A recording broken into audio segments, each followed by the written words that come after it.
welcome to my channel, Simple Living with DIY projects and delicious dishes. Today I'm going to be transforming these thrift store cutting boards into this beautiful farmhouse decor.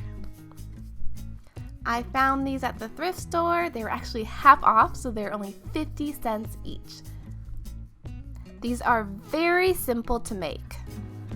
And what I'm going to do is I'm going to use my DIY chalk paint, which you can find in my videos, and I'm going to paint them. Now with chalk paint you don't need a sand, so you can paint right over them. So I'm going to put 2 layers of chalk paint. I'm going to let them dry, and then I'm going to take a sanding sponge and I'm just going to kind of slightly sand, so it kind of gives it that nice distressed look. Next, I'm going to put some wording on here. So I found an image of what I wanted the wording to look like. I'm not good at doing the trendy hand lettering, but I am good at copying, so I just find an image that I like and I copy it. And I'm going to use a piece of chalk to do my outline, because the chalk I can just erase later. I'm going to use this nifty paint marker. I used to just paint these with a paintbrush, and that was a real pain. But now they have these nifty paint markers, so I was really excited about that. Makes it really easy to put wording on things. Easy peasy lemon squeezy.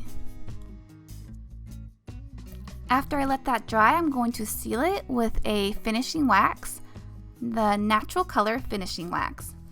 So you either want to take a rag, or I use these white paper towel rags, and you're going to put some wax on it. And you're going to start applying it using like little circle motion. So just keep applying it until you have the whole thing covered. And then you're going to use the clean side of your rag and you're just going to wipe off the excess wax. And that's going to give it a really nice finish, and it's going to seal in all your paint.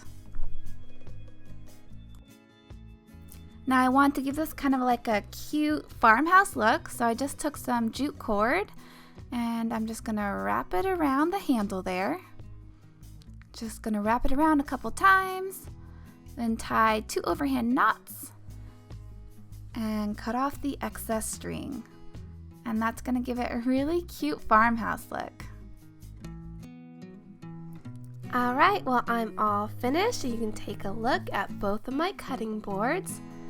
I really love how these turned out, and they are so easy to make. And yeah, so there you go. I hope you enjoyed this video. Please subscribe to my channel for more DIY projects.